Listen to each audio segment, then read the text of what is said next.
তুমি তো জানতে আমার তাড়া আছে, তাহলে এতটা সময় লেট করলে কেন?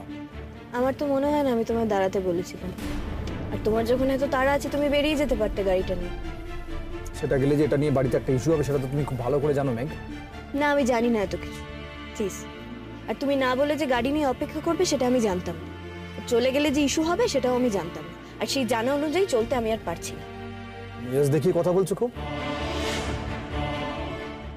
মেজাজ দেখতে দেখতে তো আমার নিজের চরিত্রটাই বদলে যাচ্ছে না, উল্টে মেজাজ দেখিয়ে ফেলছি।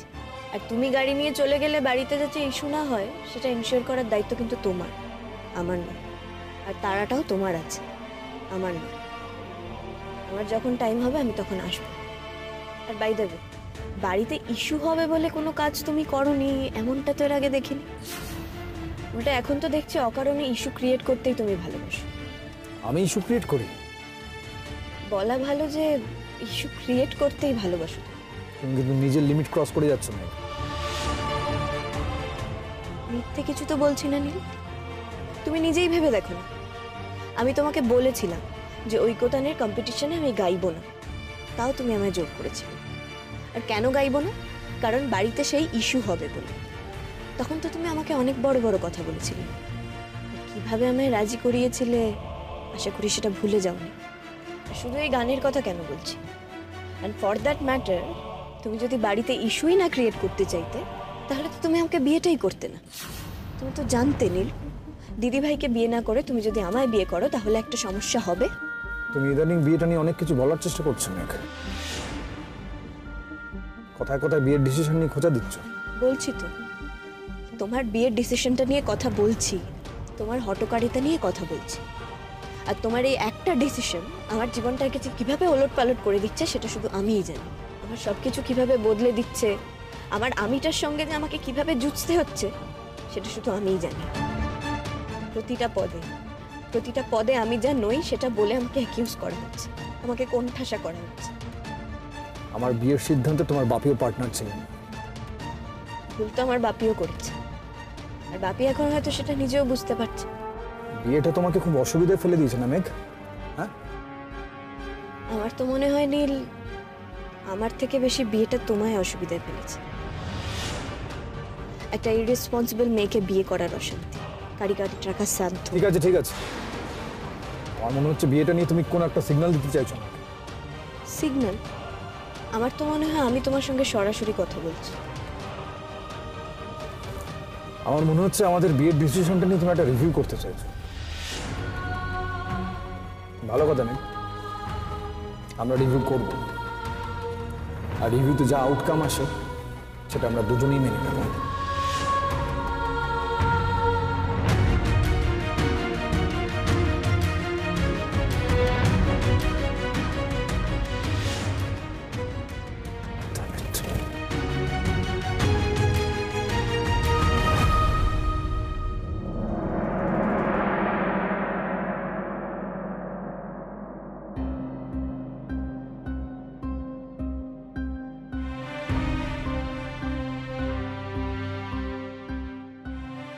এই শোনো না, বলছি যে তুমি আজ কখন ফিরবে গো? বাবা, তো চমকে গেলে কেন? আমি জিজ্ঞেস করছি তুমি আজ কখন ফিরবে? ও ঠিক সময় মতন ফিরে আসবো, দেরি হলে তোমায় বলে দেবো।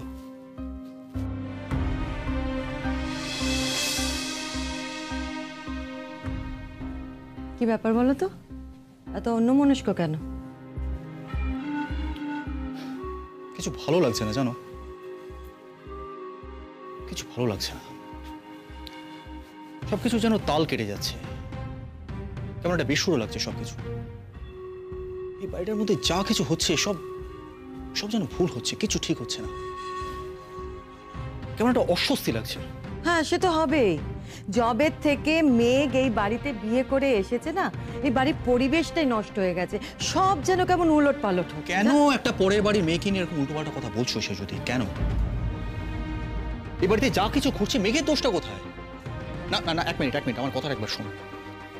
যবে থেকে ওই মেয়েটা এই বাড়িতে এসছে তবে থেকে তোমরা প্রত্যেকে মিলে ওই মেয়েটার সঙ্গে এমন ভাবে বিহেভ করছো যেন মনে হচ্ছে তোমাদের সকলের আপত্তির জন্য মেয়েটা জোর করে বাড়িতে ঢুকে এসছে। সে তো খানিকটা সত্যি। সে যদি এটাই হচ্ছে তোমাকে নিয়ে মুশকিল, জানো তো। তুমি না মাঝে মধ্যে একটু নিজে থেকে কথা বলতে শেখো প্লিজ। সবসময় বৌদি যেভাবে ভাববে, বৌদি যা বলবে, তোমাকে এক্স্যাক্টলি সেই কথাটাই বলতে হবে। মানে কি বলতে চাইছো তুমি? মানে আমি নিজে কিছু ভাবি না, আমার নিজের কোনো বুদ্ধি নেই, এটাই বলতে চাই? আমি সেটা মেন করছি না সে যদি। আমি বলতে চাইছি তোমার বুদ্ধিটা তুমি প্রয়োগ করছো না। আচ্ছা ঠিক আছে, সে যদি তুমি আমাকে একটা দোষ দেখাও যেটা মেঘ করেছে। আচ্ছা তুমি আজকেও এই কথাটা বলবে? হ্যাঁ, শুধুমাত্র মেঘের ক্যালেসনেসের জন্য নীলের এতগুলো টাকা বরবাদ হলো। সে যদি তোমার কি সত্যি মনে হয় যে মেঘ একটা ক্যালাস মেয়ে? আমাকে একটা কথা তুমি বলবে, আজ পর্যন্ত এ বাড়িতে মেঘের আগে কেউ তোমাকে সকালবেলা রান্নাঘরে গিয়ে বলেছে যে তোমার কোনো সাহায্য দরকার আছে কিনা? তোমার নিজের মেয়ে কোনোদিন বলেছে যে মা আজ তোমার শরীরটা ভালো নেই, আমি তোমার একটু সাহায্য করি? ওই মেয়েটা কিন্তু গেছে। হ্যাঁ, সে তো লোক দেখানোর জন্য, এই বাড়িতে নিজের জমি শক্ত করার জন্য। না সে যদি না, তুমি ভুল করছো। তুমি ভুলে যাচ্ছ যে বাড়ির বড় ছেলে সৌরনীল সে নিজের ইচ্ছে মেয়েটাকে বিয়ে করে বাড়িতে এনেছে, ফলে মেয়েকে কোনো প্রয়োজনই পড়ে না নিজেকে প্রমাণ করার। ওইগুলো কেন করছে জানো? কারণ এটাই ওর বেসিক নেচার। সে যদি এই যে আমাদের মেয়ে গিনি, সে মিনির সঙ্গে হাত মিলিয়ে এই মেয়েটার সঙ্গে যে ক্রমাগত খারাপ ব্যবহারগুলো করে চলেছে, মনে হয় না এগুলো অন্যায় করছে? হ্যাঁ মানে আমি তো মাঝে মাঝেই ওদেরকে বকাঝকা করি। আর কেউ আছে, সেটা একজনই হোক কিংবা অনেকেই হোক, যারা ক্রমাগত মেঘের ক্ষতি করার চেষ্টা চালিয়ে যাচ্ছে। মেঘও সমানে নিজেকে প্রমাণ করছে, ওই কালো ছায়াটাকে সমানে সরিয়ে সরিয়ে দিচ্ছে, কিন্তু ওই ছায়াটাও ভীষণ নাছোড়বান্দা। সে যদি মেঘের দিদি সম্পর্কে তোমার কি মত? ময়ূরী একদম নিজের কথা বলবে, নিজের মনে যেটা বিশ্বাস করো সেটা বলবে। বৌদির মন জোগানো কথা নয় কিন্তু। বৌদির মতামত আমি তোমার কাছ থেকে জানতে চাই না। কেমন লাগে ময়ূরীকে বলো? ভালোই তো লাগে। বুঝলাম। আমার সব থেকে খারাপ কোনটা লাগছে জানো? নীলের এই চরিত্রের দুর্বলতা। কোনো জোরই নেই ছেলেটার বিশ্বাসে। ওর যে এতগুলো ফাইন্যান্সিয়াল ক্ষতি হলো, আরে তাতে তো মেঘের কোনো হাত নেই। কার হাত আছে? অন্য কারো, সে যদি অন্য কারোর। এবং আমার ধারণা সেটা প্রমাণ একদিন হবেই। চলি।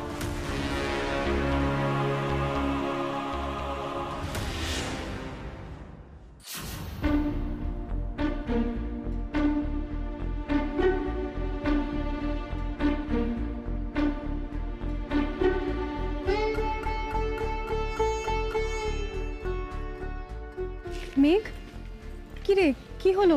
তুই এখানে? তোর তো কাল রাত্রিরে রওনা হওয়ার কথা। সব কথা তো আর সত্যি হয় না। কি হয়েছে মেঘ? যাসনি কেন? কিছু স্যার বলছি যে কিছু কি হয়েছে? মানে আপনাদের তো আজকে। This is none of your business. তুমি আমার সঙ্গে একদম এভাবে কথা বলবে না। আমি তোমার বন্ধু নই, আমি তোমার স্যার। মনে থাকে যেন কথাটা। Sorry sir. মেঘ, কি হলো? মানে কেসটা কি? এই যে কদিন ধরে নাচলি ইউরোপ যাবি, তা তোর ওই ইউরোপটা কি কলকাতা চলে এলো? এবার মনে হচ্ছে হানিমুনটা আমরা এই ইউনিভার্সিটিতেই দেখবো। তুই সবসময় এরকম আজে বাজে কথা বলিস কেন রে তোরা? মেঘকে কি কখনো কিছু নিয়ে নাচানাচি করতে দেখেছিস? ও কি কখনো কিচ্ছু জাহির করে? আর সব থেকে বড় কথা, ও তো ইউরোপের কথাটা তোদেরকে বলেইনি, ও তো আমাকে বলেছিল। হ্যাঁ, আমারই ভুল যে আমি সেটা নিয়ে আলোচনা করেছি। রেশমি ক্লাসে চল। সে তো যাবই মেঘ, কিন্তু কেউ ইডিয়েটের মতো কমেন্ট করলে কিছু বলবো না বলতো? এই তুই আমাদের ইডিয়েট বললি? ওমা, সে কি? তোদের কোথায় বললাম? আমি তো তোদের ইডিয়েট বলিনি, তোদের কমেন্টটা ইডিয়েটের মতো আমি সেটা বললাম। এই মেঘ চল তো। ছাড় তো মৌসুমি, আমার তো মনে হয় রেশমিরও মুডটা খুব অফ হয়ে রয়েছে। ইউরোপ থেকে গিফটটা আসবে না না, আর এসছি যা বোমা খেপে আছে, দেখ এটা কদিন থেকে।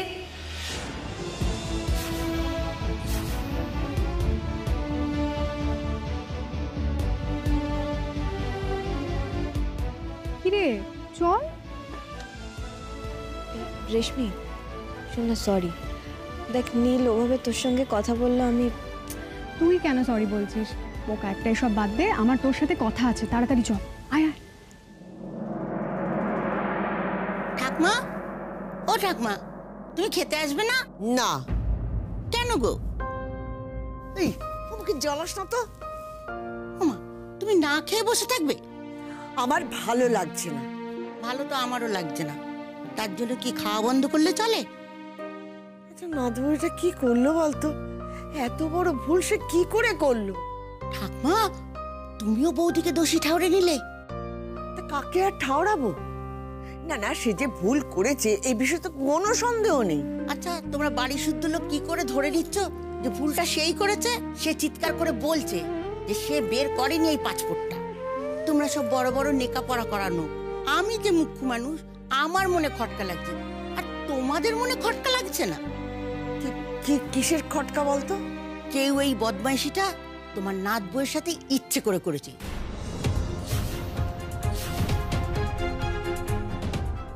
এসব কথা কি বলছিস তুই? ঠিকই বলছি গো, বৌদিটা আর অমন মানুষ নয় যে অন্যায় করে চেপে যাবে, মিথ্যে করে বলবে সে সেটা করেনি। যে গাল মন্দ বাঁকা কথা শোনার সব তার শোনা হয়ে গেছে। আর দেখো, সে কিন্তু এখনো বলছে সে এইটে করেনি। সেটা কেন বলছে? কেন বলছে? সত্যি সত্যি সে কিছু করেনি বলে। তাহলে কে করেছে? ভুলে যাচ্ছ কেন ঠাকমা? বৌদির এই কুটনি বোনটা সেদিন সারা দিন এই বাড়িতে ছিল। ও জানতো যে পাসপোর্টটা কোথায় আছে, নিজ্ঞাত ও সুযোগ বুঝে ওটা সরিয়ে দিয়েছে। এটা তুই ঠিক বলেছিস তো। আমার খালি মনে হচ্ছিল আমার নাত বউটা এই যাত্রায় ভুল করে ফেলেছে কিছু।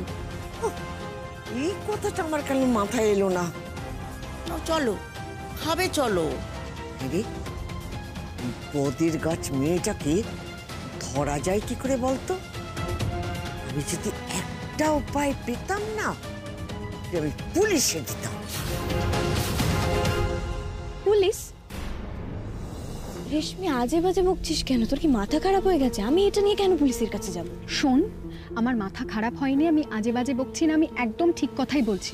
তুই একটু তোর মাথাটা ঠান্ডা রাখ। আশ্চর্য, বাড়িতে একটা ঝামেলা হয়েছে, এটা নিয়ে পুলিশ কি করবে? আর পুলিশের কাছে আমি গিয়ে বলবোটাই বা কি? বলবি যে তোর আলমারি থেকে তোর পাসপোর্টের মতো একটা ইম্পর্টেন্ট ডকুমেন্ট সেটা কেউ চুরি করে নিয়েছে ওখান থেকে। চুরির কমপ্লেন করবি? না না, সেদিন বাড়ির লোক ছাড়া আর কেউ ওখানে ছিল না। এমনও না যে বাড়িতে অনেক লোক ছিল বা বাইরের কেউ এসছে। আচ্ছা মেঘ, যদি বাড়ির কেউ এটা করে থাকে তাহলে তো তারও শাস্তি পাওয়া দরকার। আমি তো জানি যা করেছে হয়তো দিদিভাই করেছে, কিন্তু পুলিশ? আচ্ছা, এরকম সিচুয়েশনে পুলিশ এসে কি করবে? তারাও তো আমাকে এটাই বলবে যে আমি পাসপোর্ট কোথাও একটা রেখে ভুলে গেছি। শোন না, পুলিশের কাজটা পুলিশকে করতে দে, একবার আমরা যাই, কথা বলি। মানে এই কথাটা ভাবলেই না কেমন লাগছে।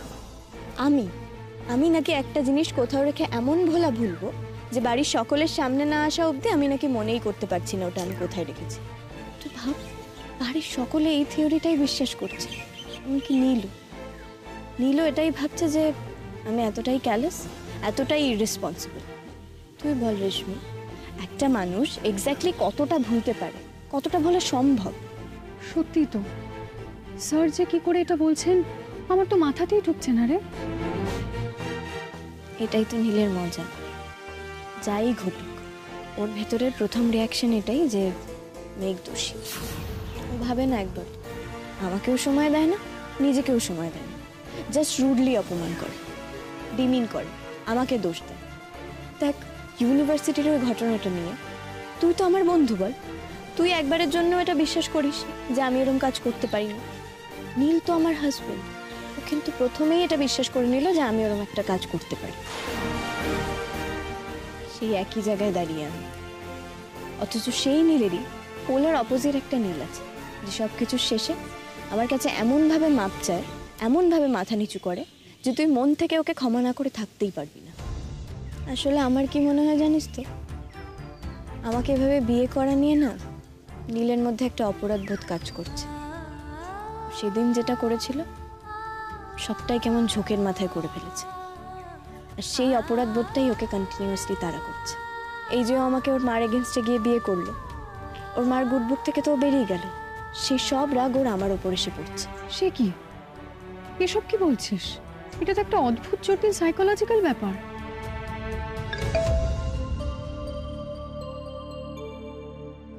এই মেঘ, চল। এ কি, কোথায়? কুট্টিদার কাছে।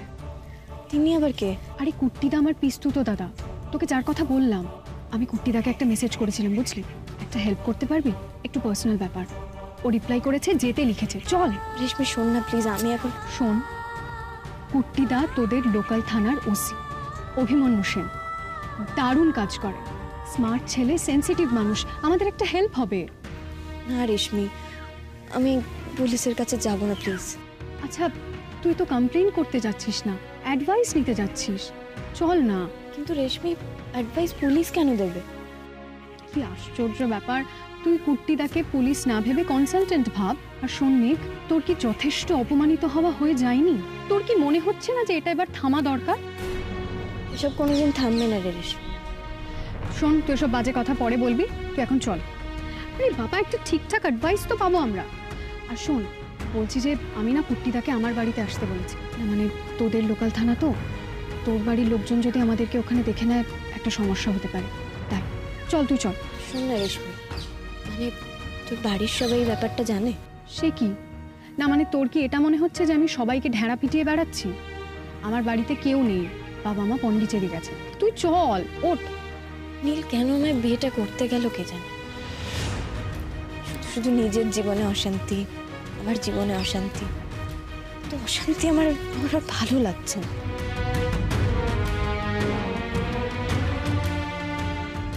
মেঘ, চল।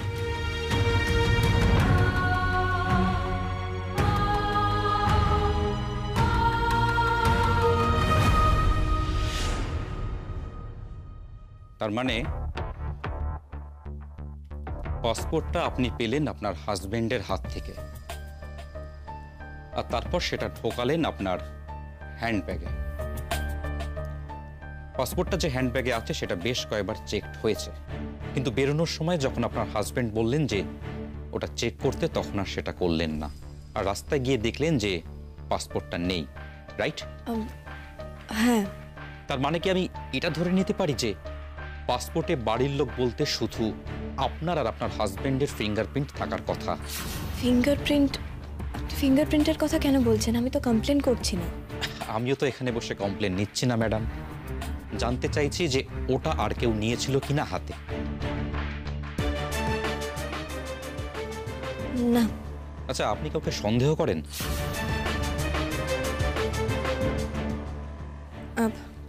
না না, কাউকে না।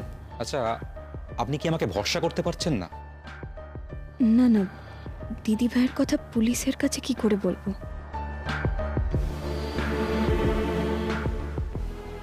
দেখুন, হয়তো সন্দেহ করি, কিন্তু আমার কাছে তো প্রমাণ নেই, তাই আমি নাম বলবো না। বুঝেছি মেঘ, আমি আপনাকে মেঘই বলতে পারি। আপনি আমার বোনের ব্যাচমেট। মেঘ, এটা পরিষ্কার বোঝা যাচ্ছে যে আপনার বাড়ির মধ্যে কেউ একজন এই কাজটা করেছে, আর কে করেছে সেটা বার করবার একমাত্র উপায় হচ্ছে ফিঙ্গারপ্রিন্ট দেখা। এখন ফিঙ্গারপ্রিন্ট কালেকশনের জন্য যেটা হবে, আপনার পাসপোর্ট যাবে ফরেন্সিকে, আর বাড়ির সকলের হাতের ছাপ নেওয়া হবে। আপনার আর আপনার হাজবেন্ড ছাড়া যার ফিঙ্গারপ্রিন্ট থাকবে ওই পাসপোর্টে, সেই হবে কালপিট। এটা তো নিশ্চিত। কিন্তু আপনি ফিঙ্গারপ্রিন্টস পাবেন কি করে? এক্স্যাক্টলি, এটা আমরা নিতে পারি তখনই যখন একটা অফিসিয়ালি কমপ্লেন থাকবে আমাদের কাছে, আর যে কমপ্লেনটা আপনাকে আমাদের কাছে করতে হবে। অসম্ভব। আবারও লেট। ক্লাস তো অনেকক্ষণ শেষ হয়ে গেছে। কি করব? বাড়ি চলে যাব? দেখুন মেঘ, আমরা তো নানান ধরনের কেস ক্রাইম হ্যান্ডেল করি। সারা পৃথিবীতে যত ধরনের ক্রাইম হচ্ছে তার সব থেকে বড় ভাগটাই হচ্ছে ক্রাইম উইদিন ফ্যামিলি, আর সেটা নানা কারণের হতে পারে। সম্পত্তি হতে পারে, ডোমেস্টিক ভায়োলেন্স হতে পারে, এই ধরনের হাজার রকমের কারণ হতে পারে।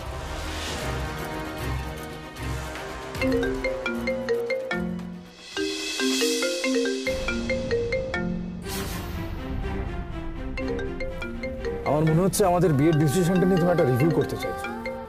আমরা রিভিউ করব।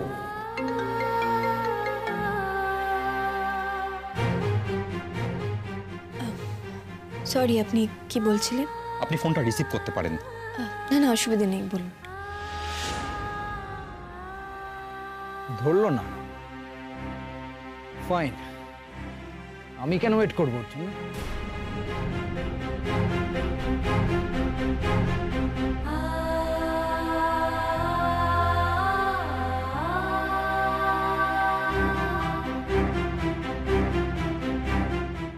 আপনার কাছের লোকের মধ্যেই কেউ একজন এই ঘটনাটা ঘটাচ্ছে, কিন্তু আপনি জানেন না যে কে এটা করছে আর কেনই বা করছে। সে এতটাই ডেসপারেট যে গোটা বাড়িতে লোক থাকা সত্ত্বেও আপনার ব্যাগ থেকে পাসপোর্টটা চুরি করে। সে আপনার ক্ষতি চায়, আপনার হাজবেন্ডের ক্ষতি চায়, সকলের সামনে আপনাকে ছোট করতে চায়। কাজেই তার আলটিমেট লক্ষ্য পূরণ না হওয়া অবধি এরকম ক্ষতি করেই যাবে মেঘ। আর পরের বার হয়তো সে আপনাকে ফিজিক্যালি ক্ষতি করতে পারে। কাজেই আমার মনে হয় যে আপনি একটা অফিসিয়ালি কমপ্লেন করুন আমাদের কাছে যে আপনার আলমারি থেকে আপনার পাসপোর্টটা চুরি করা হয়েছে।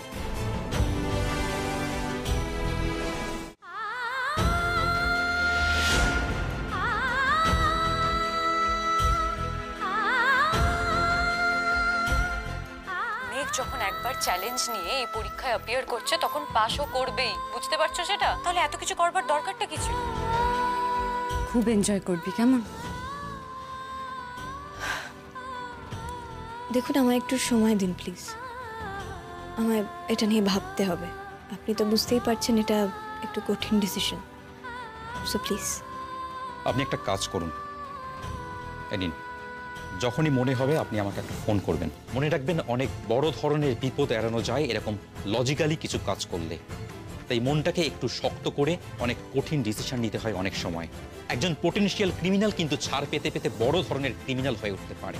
তাই সঠিক সময় তাকে আটকানো গেলে অনেকের বিপদ এড়ানো যায়।